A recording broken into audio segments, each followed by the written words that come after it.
하나님 말씀 봉독해 올리겠습니다. 고린도후서 12장입니다.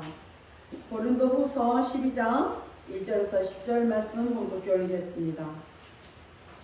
너희 편함아 내가 부득불 자랑하노니 주의 한상과 계시를 말하리라.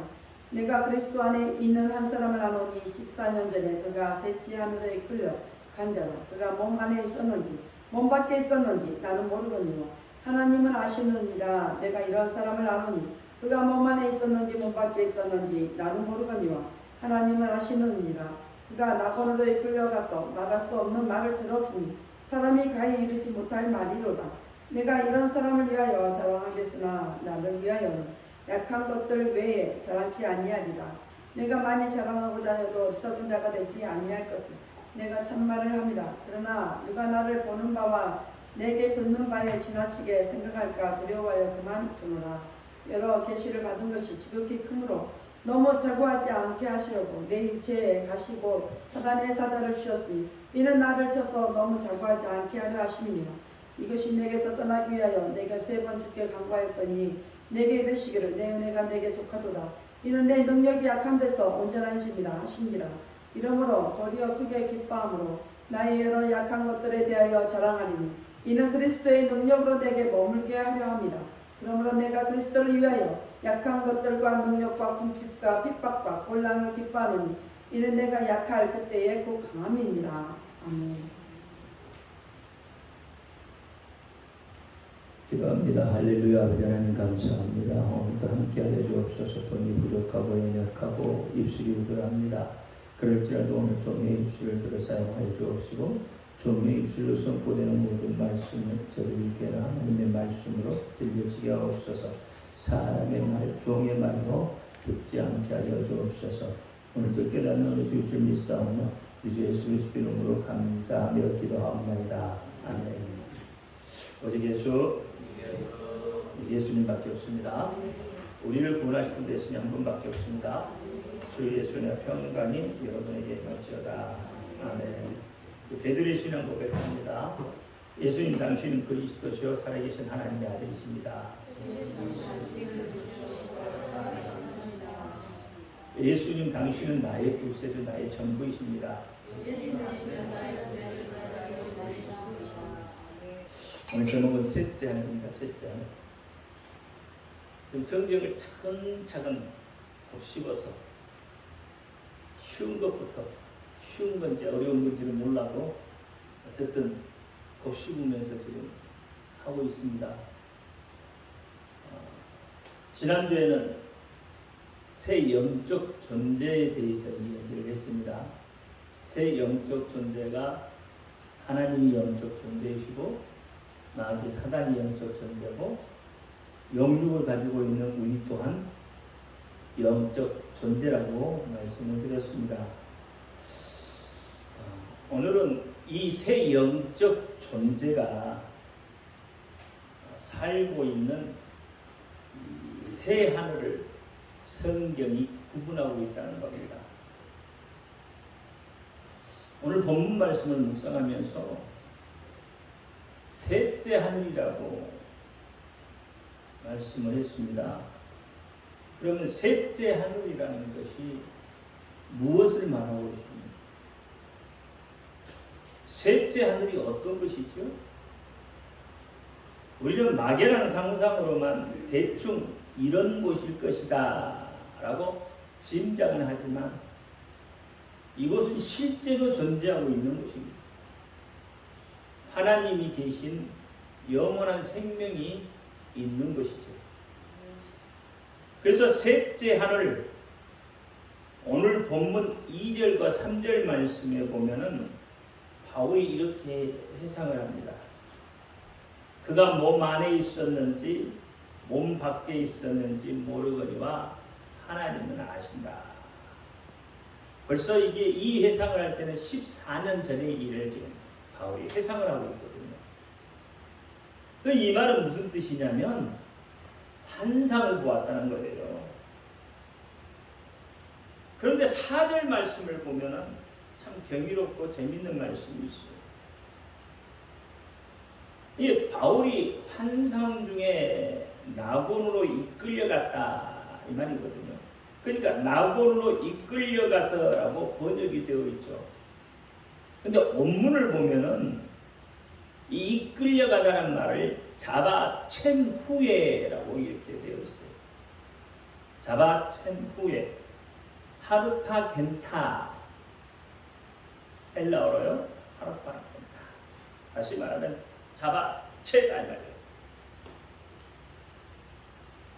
마귀의 손아귀에 있는 또는 죄의 종으로 있는, 그래서 환난과 고통을 당하고 있는 우리들을 하나님께서 잡아채 올리셨다는 그런 것과 같은 거예요.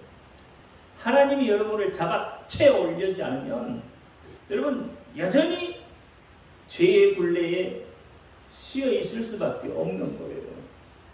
그러니까 오늘 본문에 보면 이 셋째 하늘, 바울을 어떻게 해요?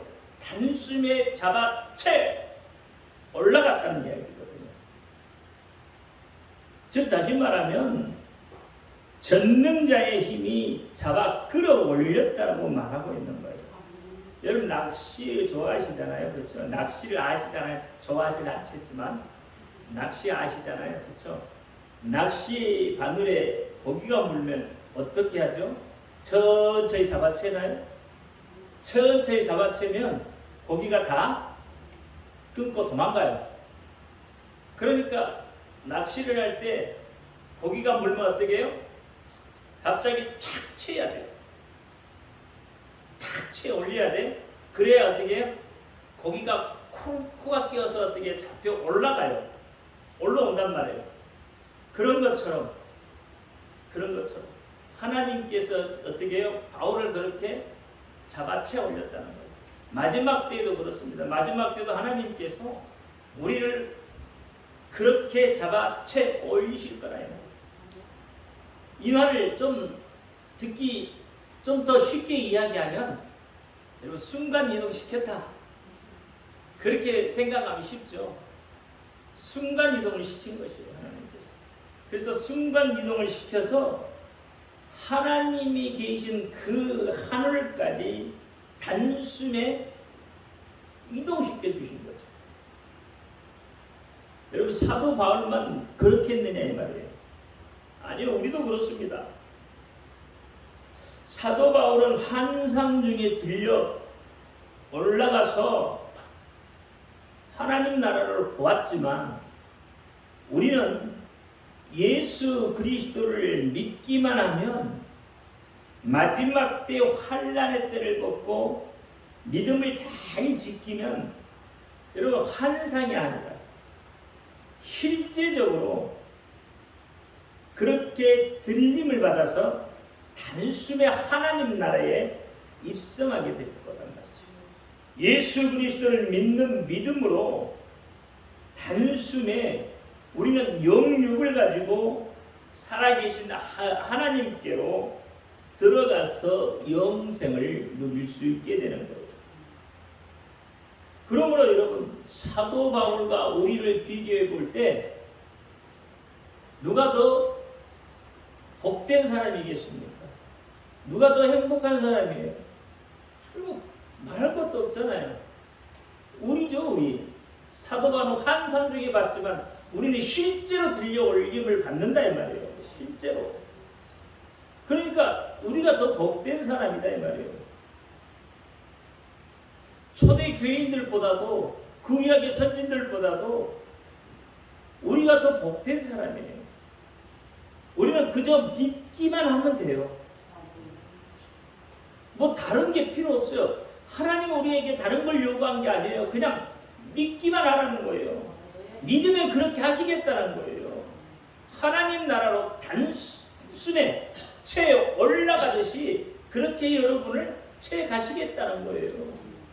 사랑하는 성도 여러분, 지금 우리는 정보화 시대를 살고 있습니다. 전 세계에서 일어나는 일들을 시시각각으로 대중 매체들을 통해서 쉽게 우리는 알 수 있습니다. 또 우리가 살고 있는 이 지구상에서 일어나는 일들을 더 정확하게 알기 위해서 우주 탐사선을 보내기도 하고 인공위성을 띄워서 정보를 받기도 합니다. 우리나라도 지난 5월 25일 날 전남 고흥군 나라 우주센터에서 누리호 3차 발사에 성공을 했죠. 이거 왜 그렇습니까? 뭐 때문에 누리호로 발사를 했어요? 각종 정보를 얻기 위한 목적이 있잖아요. 기후 변화에 어떤 영향을 끼칠지 모르는 그러한 북극 해빙에 대한 변화를 탐지하고 또 국내의 산림 지역의 생태 변화와 해양 환경 오염에 관련한 정보를 얻기 위해서 누리호를 발사했다 이 말이에요. 여러분 그렇다고 할지라도 우리가 알 수 있는 것은 한정이 되어져 있습니다. 아무리 과학이 발달했다고 하지만 여러분 대기권 밖의 사정에 대해서 조금 일부만 알 뿐이다 이 말이에요. 그런데 성경은 우리가 살고 있는 이 대기권만 말하고 있지 않아요. 새 하늘에 대해서 구분해서 우리에게 말씀해 주고 있다 이 말입니다. 그러니까 우리가 만일 우리의 상식이나 이 세상의 지식으로만 성경을 대하려고 한다면 여러분 성경을 좀 이해하기가 어렵다. 성경에 기록된 이적들을 여러분 이해하기가 어렵잖아요. 그럴 수밖에 없는 것이 오늘 본문의 일을 들으면 셋째 하늘이라고 되어 있다 이 말이에요. 그러면 여러분 셋째 하늘이 무엇이냐고 말하면 여러분 대답할 수 있느냐 이 말이죠. 하늘이면 다 똑같은 하늘이지. 하늘에도 첫째 하늘이 있고 둘째 하늘이 있고 셋째 하늘이 있다는 거예요. 이해가 되시냐 이 말이죠. 이해가 되신다면 여러분 영적인 사람이에요. 그렇지 않아요? 이해가 되시니까 하나님의 말씀이 이해가 되니까 얼마나 영적인 사람이에요. 근데 이해가 안 된다 이 말이에요. 우리가 알고 있는 상식으로 하늘 그러면 여러분 어디 쳐다봐요? 공중 쳐다보잖아요. 그쵸? 그 공중이 왜 쳐다봅니까?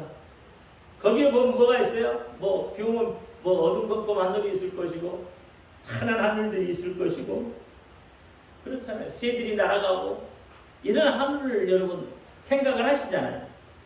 근데 조금 더 나가서 보면은 별들이 반짝반짝 빛나는 그 우주 정도를 여러분 하늘이라고 말할 수 있을 거예요. 그러니 성경이 얼마나 이해하기가 어렵겠느냐 이 말입니다.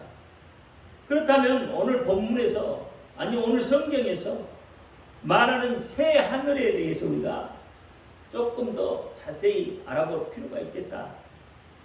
첫째는 하늘에 하늘이 있다고 합니다.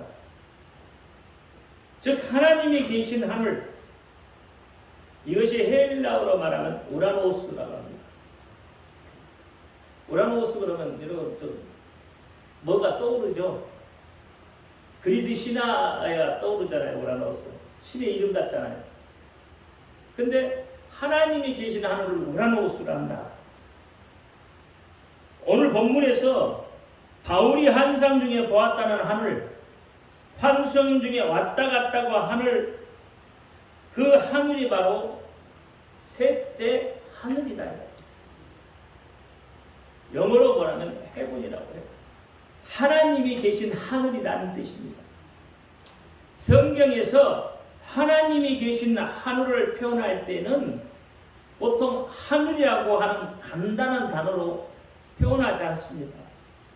보다 특별히 하늘의 하늘 또는 하늘과 하늘들의 하늘이라고 부른다 이 말이에요.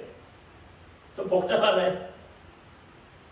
시편 68편 33절에 보니까 옛적에 하늘들의 하늘을 타신 자에게 찬송하라. 주께서 그 소리를 바라시니 웅장한 소리로다.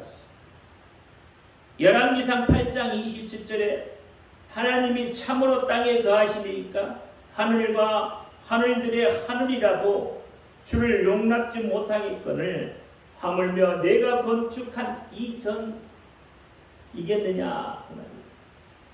느헤미야 9장 6절에도 오직 주는 여호와시라. 하늘과 하늘들의 하늘과 일월성신과 땅과 땅의 만물과 바다와 그 가운데 모든 것을 지으시고 보존하오시니 모든 천군이 주께 경배하리라.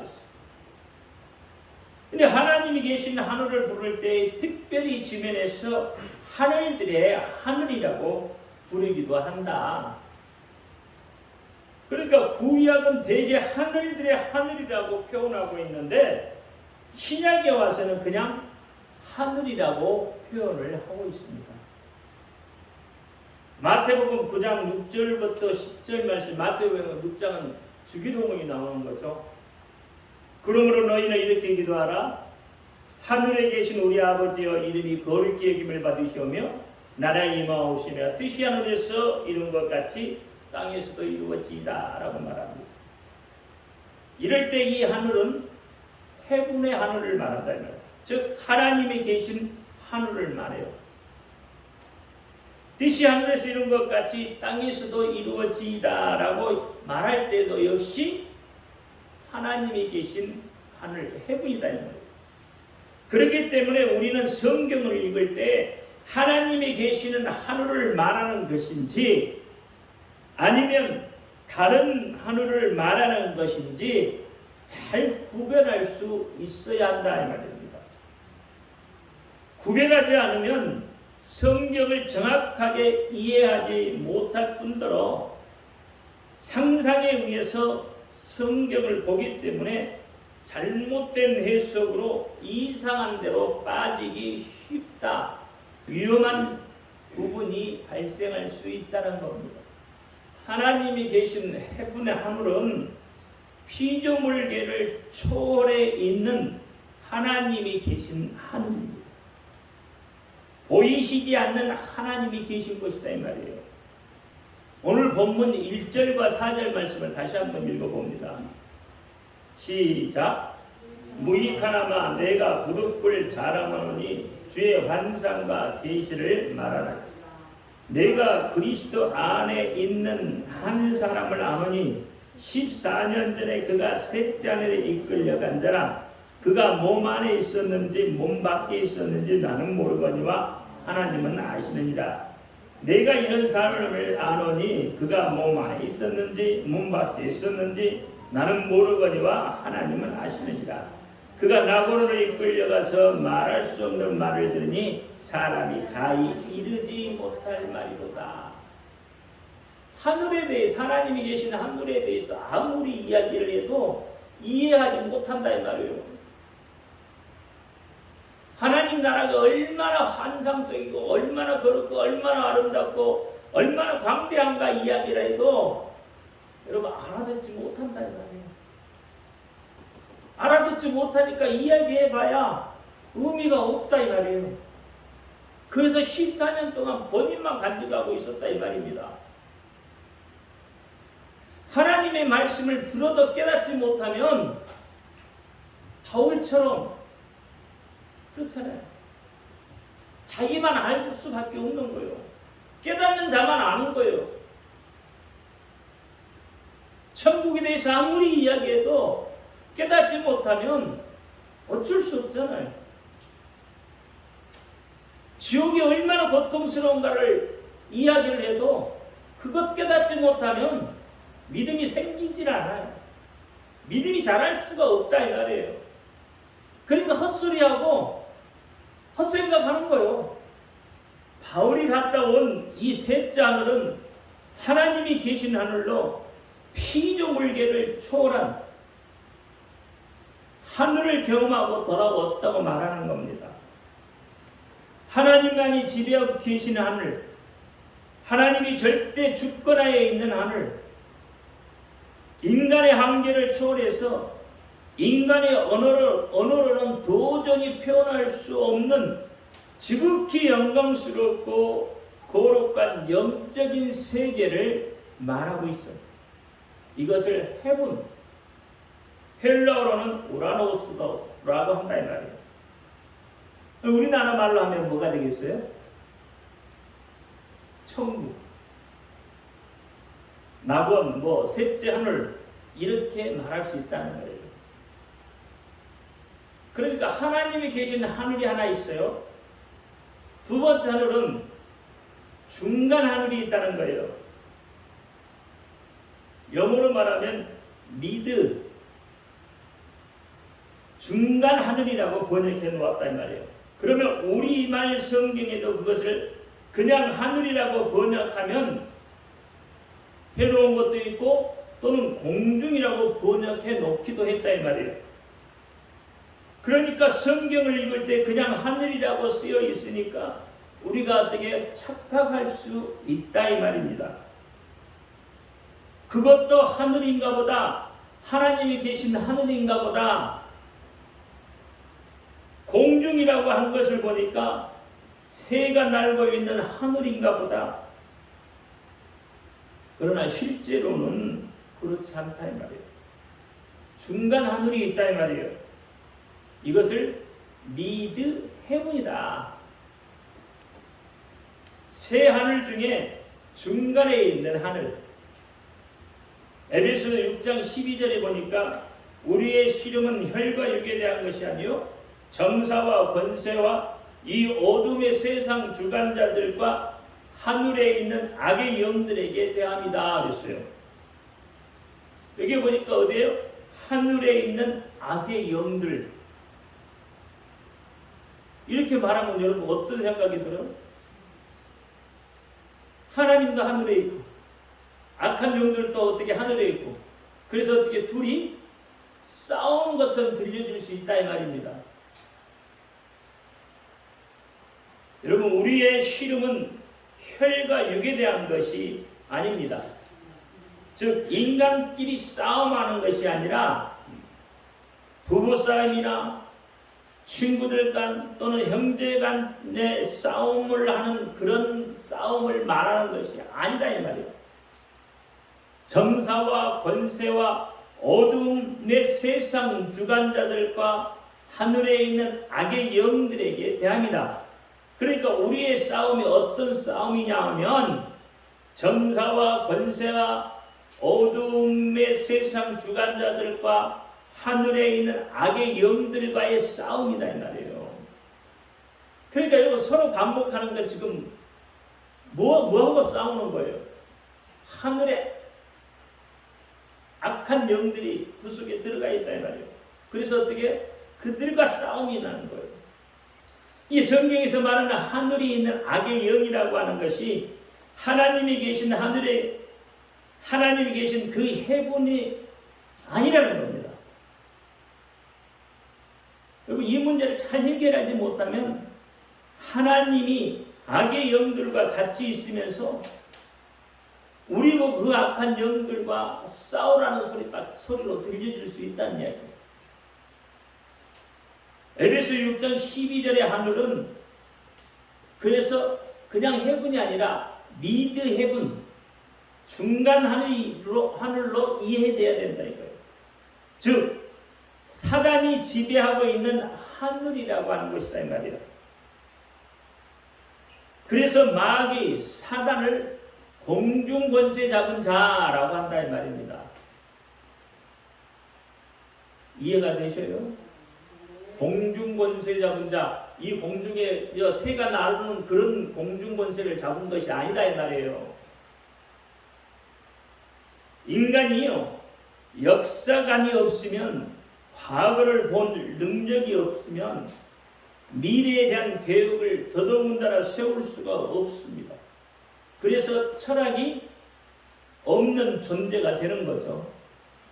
철학이 없으면 내가 왜 공부하는지, 내가 왜 먹고 왜 사는지, 내가 뭐 때문에 명예를 추구하는지, 무엇 때문에 물질을 손에 움켜쥐려고 하는지에 대한 그런 목적 의식도 없이 그저 자기의 이익을 위해서라면 다른 사람들의 생명 같은 건 안중에도 없는 사람들이 생기게 마련이다.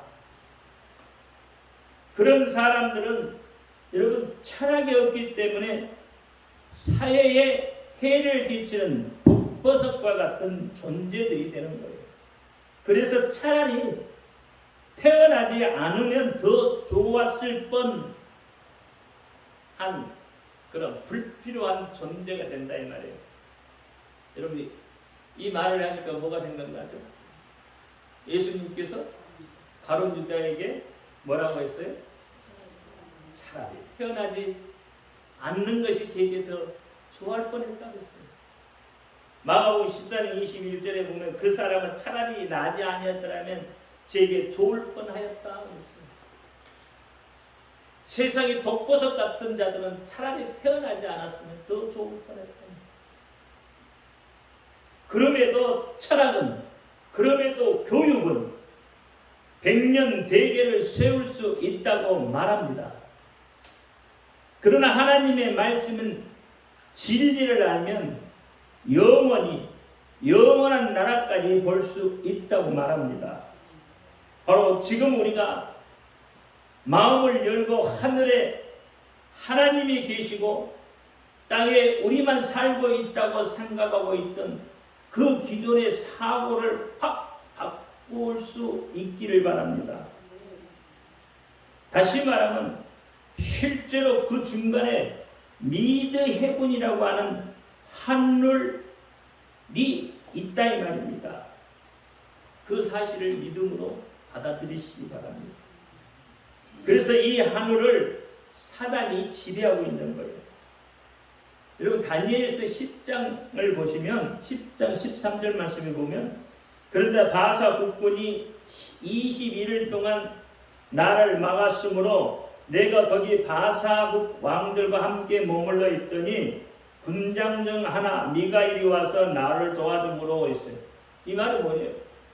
21일 동안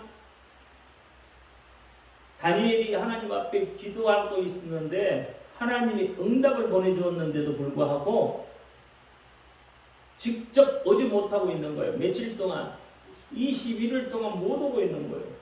왜? 중간 하늘에서 이게 마귀가 어떻게 가로채고 있다는 거예요. 방해를 하고 있다 이 말이에요. 여러분이 기도할 때 응답이 더디 오는 것은 무엇 때문에 그래요? 중간 하늘에 있는 그렇잖아. 미드 해군에 있는 마귀가 여러분의 기도를 가로채고 있다 이 말이에요. 이걸 알아야 되는 거예요.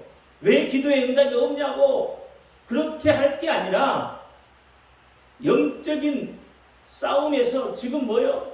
마귀가 가로막고 있기 때문에 그렇다 이 말이에요. 기도 응답이 더디다고 원망할 게 아니라 이 말입니다. 그러므로 여기서 말하는 싸움이라는 건 인간 대 인간의 싸움이 아니라 너와 나의 싸움이 아니라 하늘에 있는 악의 영들과의 영적 싸움을 말하고 있는 거예요. 그들은 우리를 영적, 육적으로 괴롭히고 있기 때문에 그들과의 영적인 싸움을 피할 수 없는, 그래서 믿는 자들이 정면 돌파해야만 하는 장벽이다 이 말이에요. 미드 해군은 우리가 돌파해 나가야 될 장벽이에요. 미드 해군은 어떤 곳에서는 스페이스라고 번역하기도 합니다. 대기권보다도 그 위에 있는, 대기권보다도 훨씬 위에 있는 그것을 스페이스라고 한다 이 말입니다. 그러니까 하나님이 계신 해군과는 정확히 구분할 수 있어야 돼요. 우리나라 말에 보면 지성이면 감천이라는 말이 있습니다. 우리가 정성을 지극히 들이면, 그렇잖아요. 아주 정성이 지극한, 그래서 극단적으로 올라가면, 아주 정성이 최고조로 올라가면 감천, 하늘이 감동한다 이 말이죠. 그러면 지성이면 감천이라는 말이에요. 내가 이렇게 목욕 재개도 하고 지성을 지극하게 드리고 비는데, 이렇게 말할 때 감천이라고 하는 것은 하나님이 계신 헤븐, 하늘이 아니라는 겁니다. 그러니까 지성이면 감천이라는 것은 하나님께 비는 게 아니라는 말이에요. 우리도 기도할 때 그렇게 하잖아요. 그렇죠? 마치 지성을 드리듯이 그렇게 기도하고 있다는 거예요. 근데 실제로는 그게 아니에요. 하나님은요, 여러분의 기도를 들으시고 계셔요. 매 순간 들으시고 계셔요. 여러분 기도할 때 목욕 재개하고 기도하시나요? 정성을 들여서 기도하시나요? 내가 보니까 여러분 목욕 제거하고 기도 안 하고요, 정성을 다해서 기도 안 하더라고요. 그러면 하나님을 감동을 못 시키잖아요. 그러면 그 말이 된다 이 말이에요. 이게 그 이야기가 아니라는 겁니다. 지성이면 감천, 이것은 불신자들이 말하고 있는 이 감천, 하늘의 천자단 말이에요. 이건 어디를 말하고 있느냐면 미드 헤븐을 말하고 있다. 하나님이 계시는 하늘이 아니라는 거예요. 미드 헤븐. 그러니까 그들이 지금 누구를 감동시키려고 하고 있다고요? 마귀를 감동시키려고 하고 있는 거예요. 다른 영들, 악한 영들을 그들이 감동하기를 바라고 있다는 거죠. 여러분 무당들 보세요. 정치는 복수자들, 불교 할 것 없이 다 뭐예요? 미드 헤븐에 있는 신, 그들에게 기도하는 거죠. 다시 이야기하면 귀신들에게 복을 달라고 한다 이 말이에요. 여러분 우리나라도 쉽게 이야기하면 부모가 죽으면 어떻게 참소에 묘에 가서 전하고 뭐라고 그래요? 아버지, 아니 뭐 할아버지, 자손들 잘 되게 복 주세요 하고 있잖아요. 그게 뭐예요? 그게 미드 헤븐이다 이 말이에요. 귀신에게 복을 달라고 빌고 있다 이 말이에요. 복은 누가 주시는 거예요? 하나님이 주시는 거예요. 헤븐에서 주시는 거다 이 말이에요. 이걸 잘 구분하라는 이야기예요. 이게 구분이 안 되면 자꾸 헷갈려요. 그러니까 어떻게 믿는 사람도 자꾸 산소에 가서 조상한테 복 달라고 하는 거예요. 이해가 되십니까? 믿는 자들이 당당할 수 있는 것은 미드 헤븐에 관계하고 있지 않기 때문에 그렇습니다. 우리는 거기에 머물러 있는 자들이 아니에요. 계시록 8장 13절에 보니까 내가 또 보고 들으니 공중에 날아가는 독수리가 큰 소리로 이르되 땅에 거하는 자들에게 화가 있으리로다. 이 세 천사의 불의 나팔 소리를 인함이다 그랬어요. 그러니까 공중에 날아가는 독수리가 큰 소리 이르되, 여기에서 하늘이라고 하는 것은 전부 뭐예요? 스페이스, 미드 헤븐이다. 대기권보다 위에 있는 하늘을 말하고 있다. 마귀가 지배하고 있는 하늘이 있다는 거예요. 세 번째는 새가 나는 하늘이 있습니다. 이것을 아엘이라고 합니다. 우리가 알고 있는 하늘, 바로 스카이, 하늘에 새가 날아다니고, 오늘은 하늘이 맑고 하늘이 흐리니 뭐 이런 소리 하는 하늘, 그렇잖아요. 오늘 하늘이 어떻습니까? 좀 맑습니까? 오늘 하늘 보니까 여러분, 맑은 하늘에는 뭐가 떠 있죠? 뭉게구름이 떠 있잖아요. 뭉글 참 보기 아름답잖아요. 그러니까 여러분 하늘 그러면 지금 그 하늘을 말하고 있는 거예요.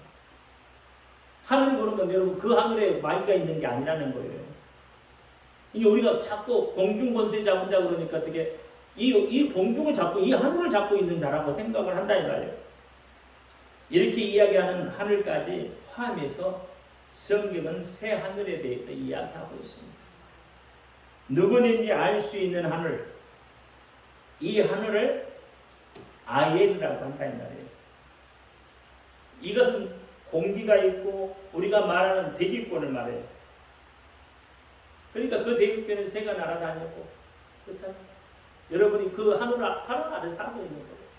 사도행전 21장과 22장에 보면 바울이 예루살렘 성전에서 체포됐는데 쇠사슬에 결박당한 채 천부장의 허락을 받고 침대에 서서 그리스도를 핍박하던 자신이 어떻게 예수를 만나게 되었는지에 대해서, 그리고 하나님께서 이방인에게 복음을 전하라고 자신을 부르셨다는 것에 대해서 히브리 방언으로 말하고 있습니다. 사도행전 22장 22절부터 23절에 보니까 이 말하는 것까지 너희가 듣다가 소리질러 가로되 이러한 놈은 세상에서 없이 하자. 살려줄 자가 아니라 하며 떠들며 옷을 벗어 던지고 티끌을 공중에 날리니 그랬어요. 그 말을 듣던 유대인들이 어떻게 했다고요? 떠들며 옷을 벗어 던지고 티끌을 공중에 날리니 그랬어요. 그러니까 여기서 공중이라는 것은 아예르라고 하는 것이다 이 말이에요. 우리가 아는 하늘, 스카이다 이 말이에요. 그냥 하늘에 뭘 뿌렸다고요? 죄를 뿌렸다는 거예요.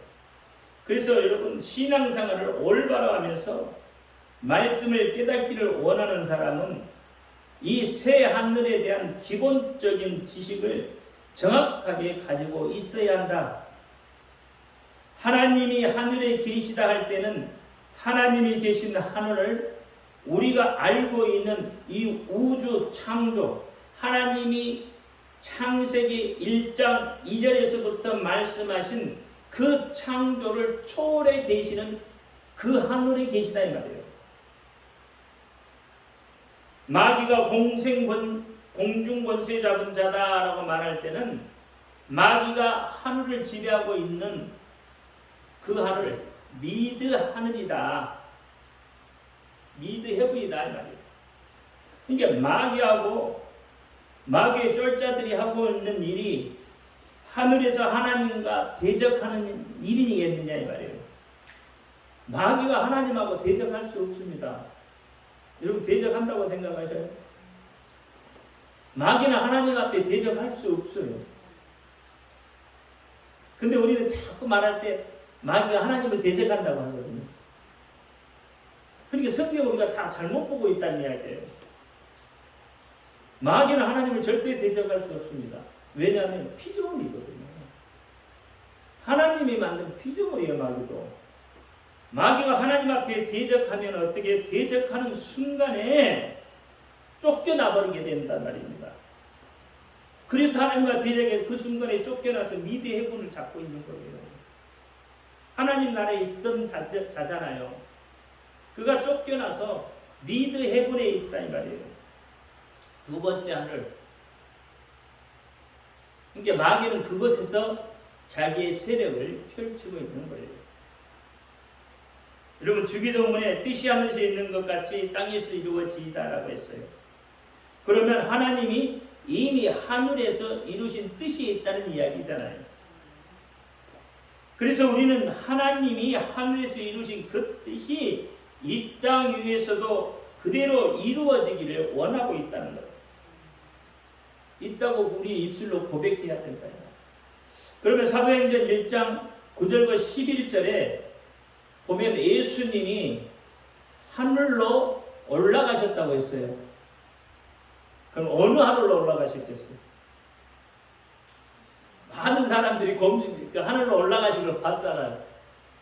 그럼 하늘로 올라가신 어느 하늘로 올라가셨어요? 스카이? 아니면 미드 헤븐? 아니면 헤븐? 어느 하늘로 올라가셨겠어요? 여러분 우리 볼 때 예수님 올라가셨다고 보면 하늘을 이야기하잖아요. 그 하늘이 헤븐이다 말이에요. 단숨에 어떻게 해요? 하나님 나라로 끌어올려 가셨다 이 말입니다. 이렇게 잘 이해를 할 수 있어야 된다는 거예요. 히브리서 12장 2절에 보니까 믿음의 주요 또 온전케 하신 이인 예수를 바라보자 저는 그 앞에 있는 즐거움을 위하여 십자가를 참으사 부끄러움을 개의치 아니하시더니 하나님 보좌 우편에 앉으셨다. 그러니까 어디가 계신 거예요? 헤븐에 계신 거다. 우리도 믿음의 경주를 잘해서 하늘 보좌의 영광에 참여하는 자들이 다 되시기를 예수 이름으로 축원합니다. 기도합니다. 할렐루야.